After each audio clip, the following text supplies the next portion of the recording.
서울광역방송센터입니다. 전 세계 14억 신자가 있는 카톨릭 교회를 이끄는 차기 교황을 선출하는 콘클라베가 바티칸 현지 시간 7일 오후, 우리 시간으로 7일 밤 늦게 시작됐습니다. 앞서 지난달 21일 프란치스코 교황이 선종한 이후 전 세계적으로 거대한 추모의 물결이 일었는데요. 프란치스코 교황은 우리나라와도 각별한 인연이 있다고 합니다. 여의도 초대석, 오늘은 좀 특별한 손님을 모셨습니다. 한국일보 기자 출신으로 노무현 정부에서 국정홍보처장과 청와대 홍보수석을 지냈고 문재인 정부에서 만 3년간 주교황청 대사를 지낸 이백만 전 대사와 교황과 정치, 우리나라와의 인연 얘기해 보겠습니다. 대사님 어서 오십시오. 네, 반갑습니다. 진도 출신이시고 광주일고 나와서 서울대에서 경제학 전공하셨는데 언론으로 가셨다가 또 공직도 맡고 그러셨는데 주교황청 대사, 이거 사람들 잘 모르는 사람도 있을 것 같은데 이거 뭐 어떤? 예, 교황청 대사하면 많은 사람들이 잘 몰랐더라고요. 모르는 게 적지 않은 사람들이 한국 카톨릭 교회, 예를 들면 명동성당에 계시는 추기경의 아주 연락관 정도로 아는 사람들이 정말로 많더라고요. 근데 사실은 그렇지 않고 그 교황청 대사도 미국 대사나 일본 대사나 똑같이 외교관이고 대한민국 외교부 소속의 공무원입니다. 신임장도 받고 그렇게 똑같습니다. 예, 그러니까 뭐 일반 대사하고 똑같은 절차에 의해서 되고 있고, 그러고 이제 대신 그 교황청 대사관은 그 일반 영사 업무가 없어서 비자를 나눠주고 뭐 이런 거 없어서 업무는 좀 단출합니다. 그래서 직원이 대사 포함해서 3명밖에 안 돼, 외교관이. 진짜 단출. 미니 공간이죠. 예, 그렇습니다. 프란치스코 교황 어떤 분이셨나요? 글쎄요, 그분을 이렇게 한마디로 이렇게 얘기하기는 참 어려운 분인데요. 제가 느끼기로는 처음 만났을 때 저 악수를 딱 했죠. 참 저도 나이는 얼마 안 먹었습니다만 70줄입니다. 좀 나이가 손이 좀 딱딱하죠. 만나 손을 악수했는데 애기 손 같더라고요. 솜털 같아요. 내 손이 꼭 그 녹아 들어가는 듯한 그 따뜻함을 느꼈는데, 그분은 손만 그런 게 아니라 마음도 그렇고 모든 언행이 그렇습니다. 예를 들면은 한국에 2014년 8월에 한국에 오셨죠. 세월호 그때 한참 세월호 문제로 나라가 두동강 날 때였습니다. 진보 보수 다르고 정부 여당 다르고 야당 다르고 그럴 때인데 그분은 노란 리본을 달고 다녔어요. 네, 세월호 리본. 예, 그러니까 몇몇 분들이 교황님 그 리본을 지금 달고 다니면은 그 오해받을 수 있습니다. 반정부나 이런 뭐 진보 쪽으로 민주당 쪽 사람으로 오해받습니다. 그랬더니 무슨 말이냐? 인간의 고통 앞에 무슨 진보가 있고 보수가 있고 여가 있고 야가 있냐? 인간의 고통 앞에는 중립이 없다. 그래서 계속 노란 리본을 달고 다니셨고 미사를 받죠. 그것만 보더라도 그분은 모든 인간의 문제에 대해서 따뜻하게 대하는 그런 모습이 있습니다. 따뜻하고 올곧은 분이셨다. 그렇죠. 네. 아주 올곧습니다. 그런데 교황과 광주 인연이 깊지 않나요? 깊습니다. 교황은 프란시스코 교황님, 제가 이제 그 재임할 때인데요. 그때 2020년입니다. 2020년이면 5.18 민주화운동 40주년입니다. 5.18 민주화운동 40주년이 돼서 교황님이 특별한 메시지를 냈어요. 5.18 희생자에 대한 그 격려하고 위로하는 메시지하고 한반도 평화를 갈구하는 메시지를 냈는데, 그 당시 한국의 주 교황청 대사가 있습니다. 수에레브 대사가 있는데 그 수에레브 대사를 광주에 보내서 광주 천주교 주교자 성당, 임동성당이죠. 성당에서 기념미사를 할 때 그 당신의 그 메시지를 직접 읽게 했죠. 예, 그 정도로 광주에 대한 관심이 많았고, 또 이젠 그 1984년이죠. 요한 바오로 2세 교황님이 한국에 처음 왔을 때예요. 그때 교황으로서는 처음 왔을 때입니다. 그리고 5.18 민주화운동이 일어난 지 4년째 되던 날, 참 험하겠죠. 그때 전두환 군부 시절입니다. 50 때. 그때 오셨는데 그분이 그 소록도를 가는 길에 광주 그 공항에 들려서 무등 경기장, 당시 무등 경기, 지금 기아 챔피언스 필드죠. 무등 경기장에서 연설을 하고 그 소록도를 가게 돼 있었는데 이분이 금남로를 먼저 갔어요. 그러니까 공항에서 무등 경기장으로 가지 않고 금남로를 가서 그 5.18 현장을 체험하고. 전두환 정권이랑 합의된 동선은 아니었죠. 반대했다고 합니다. 아주 반대했다고 합니다. 그래서 뭐 촬영도 자료가 별로 남아있지 않아요. 뭐 기자들도 몰랐고 취재도 제대로 못했고 그래서 자료가 많이 남아있지 않습니다. 그런데 왜 가셨을까요? 그런데 어떻게 알고 시민들이 그냥 연도에 꽉 차가지고 박수를 했는데 그 5.18 현장의 그 목소리를 세계에 전하고 싶었던 거죠. 가는 자체가 메시지가 되는 그렇죠. 수가 있는 거네요. 그 5.18에 대한 그 여론을 세계 만방에 알리는 아주 기폭제 역할을 했죠. 그 전까지만 해도 네. 그 정도 비중 있는 인사가 광주를 간 적이 없습니다. 가게 내버려 두지도 않았을 테고. 아, 그렇죠. 전두환 50 정권에서 그걸 허용하지 않았죠. 그렇지만 요한 바오로 2세 교황님은 했습니다. 그 하고 나서 김대중 대통령이 이제 나중에 대통령이 됐지 않습니까? 네. 그때 김대중 대통령께서 바티칸을 갔죠. 그래서 요한 바오로 2세 교황을 아련하고 감사 표시를 했습니다. 근데 저는 그 요한 바오로 2세 광주 방문 사진으로 남은 자료 사진 보면은 예전에 그 87년도에 김대중 대통령이 저 광주 방문했을 적에 전두환 정권 때 네. 사형 선고 받고 사실상 미국에 예. 가 있다가 한국 들어와서 그 추모식 광주항쟁 추모식 가서 예. 이렇게 막 이렇게 눈물 흘리는 거랑 자꾸 오버랩 되는 게 맞습니다. 요한 바오로 2세 교황님도 네. 그 폴란드 분이지 않습니까? 폴란드를 방문해서 폴란드를 공산했는데 폴란드를 민주화시키는데 결정 역할을 하신 분이지 않습니까? 네. 김대중 대통령이 사형 선고를 받았지 않습니까? 그때 사형 선고 받아가지고 그 감옥에 있을 때 석방 운동을 해준 아주 중요한 인물입니다. 그때 미국의 레이건 대통령과 함께 로마 바티칸에 그 요한 바오로 2세 교황님께서 석방 운동에 아주 앞장섰죠. 그래서 김대중 대통령님이 그 재임 기간에 바티칸을 가서 교황님한테 인사를 드렸어요. 근데 저는 궁금한 게 요한 바오로 2세도 그렇고 프란치스코 교황도 그렇고 이분들이 왜 80년 5월 광주에 대해서 이런 관심, 애정 이런 거를 갖게 된 걸까요? 기본적으로 네. 한국에 대한 애정입니다. 저는 그렇게 생각해요. 한국에 대한 애정이 두 분 다 많았고 특히 프란치 교황도 많았고 그리고 그 교황님은 전통적으로 평화의 사도로 얘기되고 있습니다. 평화를 일구고 추진하는 분인데요. 더더구나 한국은 분단돼 있지 않습니까? 분단된 국가에 대해서 상당히 좀 이건 좀 비극이다. 그 2차 대전 이후 마지막 남은 냉전 지역인데 이거 좀 남북 간에 소통이 되고 통일이 돼야 되지 않겠냐. 이런 기본적인 인식을 갖고 계시더라고요. 특히 프란치스코 교황님은 제가 처음 만났을 때 신입장 재정식하고 처음 만났을 때 한반도에 절대 전쟁이 일어나면 안 된다. 한반도에서 만약에 전쟁이 일어나면 국지전이 아니고 국제전이 된다. 아주 큰 비극이 일어날 거다. 3차 대전의 버금가는 일이 일어날 거다. 그래서 안 된다. 그래서 본인이 그래서 기회가 되면 평양에 직접 가서 김정은 위원장을 만나겠다.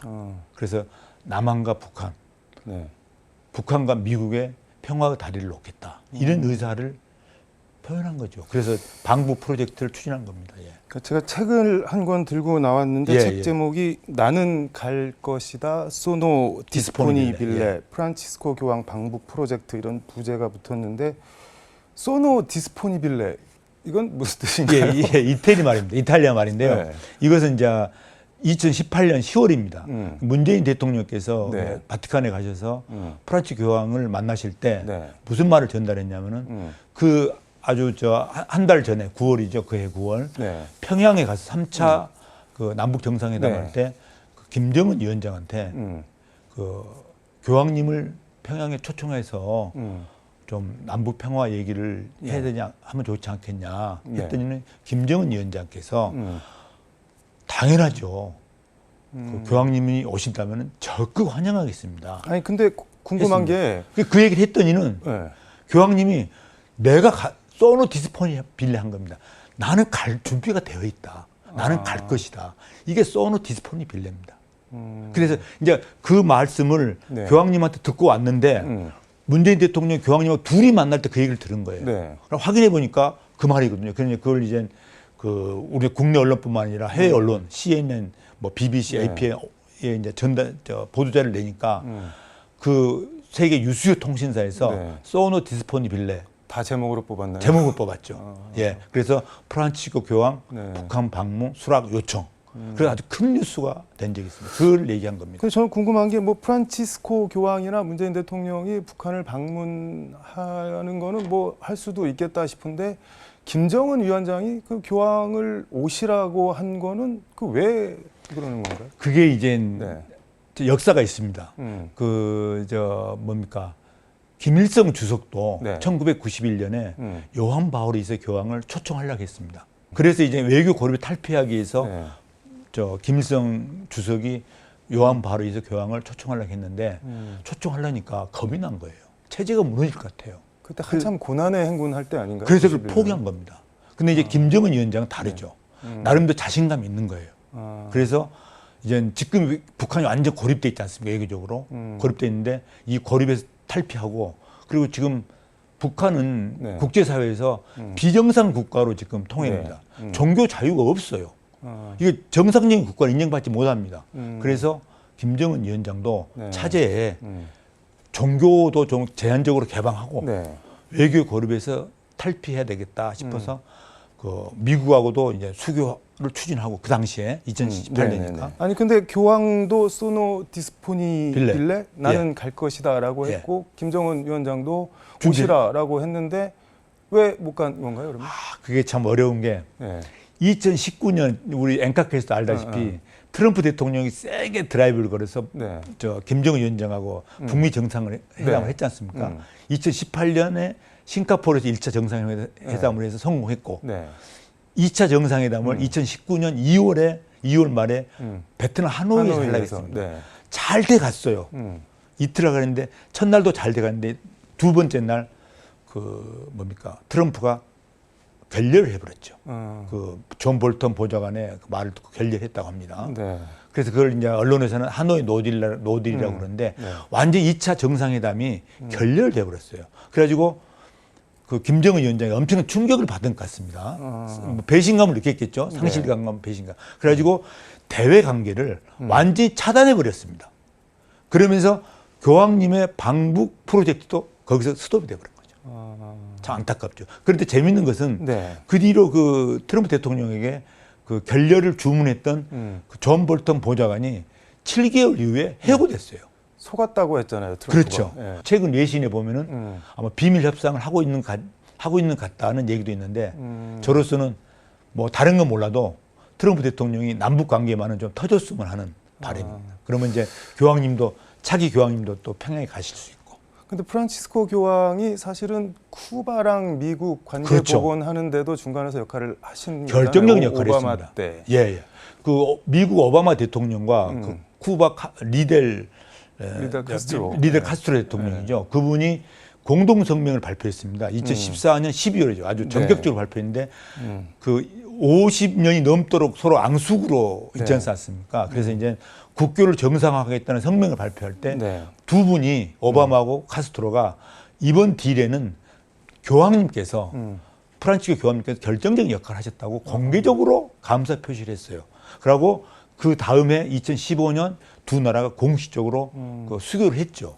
그 역할을 이제 평화의 다리를 놔준 거죠. 이제 저희들은 문재인 대통령이나 한국에서 NGO나 특히 광주에 있는 김유중 대주교 그분 중심으로 해서 종교계나 여러분들이 프란치스코 교황한테 미국과 쿠바를 연결해 준 것처럼 평양과 서울, 평양과 워싱턴을 연결해 주죠. 프란치스코 교황이 북한을 가게 되면 단순히 상징적 의미만 있는 게 아니라 아니죠. 프란치스코 교황이 가게 되면은 상징적 의미도 물론 있겠지만 첫째는 이제 북한 체제 개방을 유도하는 거고 더 중요한 것은 종교 개방입니다. 지금 북한에는 종교 자유가 있다고 자기들이 말로는 하지만 종교가 일부나마 열리는 게 어떤 의미가 있는 건가요?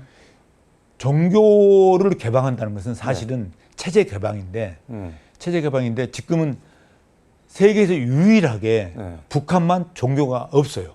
김일성주의 하나 있는 김일성주의.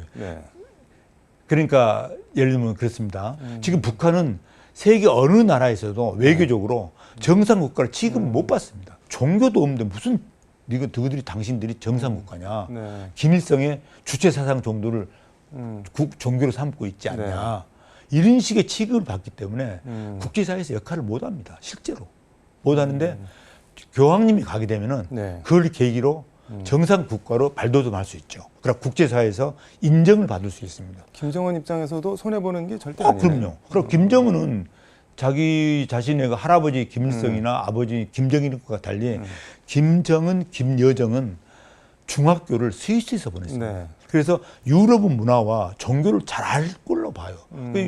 중학교 때 얼마나 호기심도 많고 그러지 않습니까? 그래서 제가 교황청에서 듣는 얘기로는 그때 스위스에 유학할 때 김여정 여동생하고 밥 해주는 고모하고 세 명이서 로마에 왔답니다. 로마에 와서 구경하고 갔다는 얘기를 들었어요. 그렇기 때문에 자신감을 갖고 있는 것 같아요. 근데 프란치스코 교황이 본인을 포함해서 평소 교회에 적극적인 정치 참여를 권장을 많이 하셨다고 들었는데 프란치스코 교황님은 기회 있을 때마다 그 신자들한테 정치 참여해라.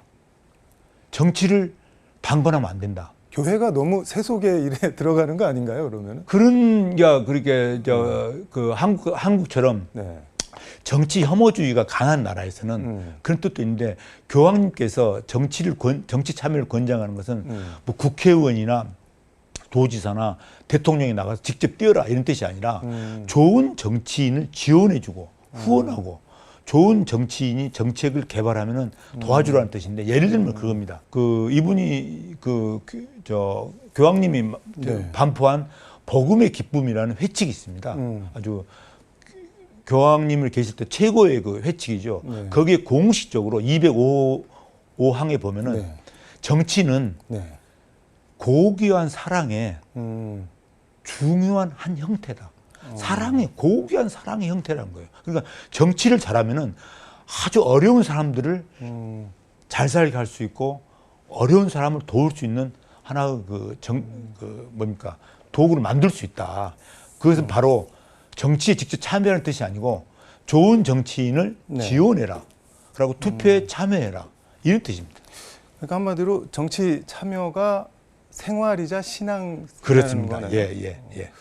그 김희중 대주교, 광주 대주교가 프란치스코 교황 방북에도 상당한 역할을 하셨다고 그러는데 듣다 보니까 좀 갑자기 생각이 나는데 그 지난해 11월에 사람이 어째서 그 모양입니까? 사제님들 그렇죠.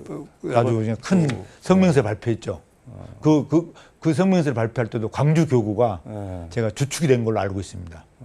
김희중 대주교님은 특히 여러 면에서 성직자로서 많은 일을 하셨지만 특히 그 남북 그 관계 평화에 대해서 상당히 했는데 그때 당시 천주교 주교회 협의회 의장 겸 광주 교구 대주교를 하면서 3차 남북 정상회담 때 평양을 갔었죠. 문재인 대통령 수행해서 그때 그 김정은과 문재인 두 분이서 옥류관에서 오찬을 할 때 냉면 먹을 때 가서 쪽지를 줬답니다. 문재인 대통령한테 지금 교황님 방북을 좀 말씀하십시오. 그러니까 문재인 대통령이 쪽지를 보고 그 자리에서 김정은 위원장한테 얘기한 거예요. 그러니까 김정은 위원장이 오케이 한 겁니다. 그게 시작이었네요. 그 시작이었죠. 말씀이 너무 재밌어서 시간 가는 줄을 몰랐는데 시간이 다 돼서 우리 광주 전남 시청자분들께 혹시 하시고 싶은 말씀 있으면 꼭 한마디 말씀드리고 싶은 건요. 곧 이제 6.3 대통령 선거 있지 않습니까? 그때 투표를 많이 해주시고 개인적으로는 김대중 대통령의 행동하는 양심 그리고 노무현 대통령님의 깨어있는 시민 그 정신을 이어받을 수 있는 살릴 수 있는 그런 후보에게 투표를 해줬으면 감사하겠다는 말씀. 지금 나와 있는 후보 중에 그런 분이 있나요? 그런데 저는 있다고 봅니다. 누군지는 묻지 않도록 하겠습니다. 오늘 말씀은 여기까지 듣도록 하겠습니다. 고맙습니다. 감사합니다. 지금까지 서울광역방송센터에서 이백만 전 주교황청 대사와 함께 전해드렸습니다.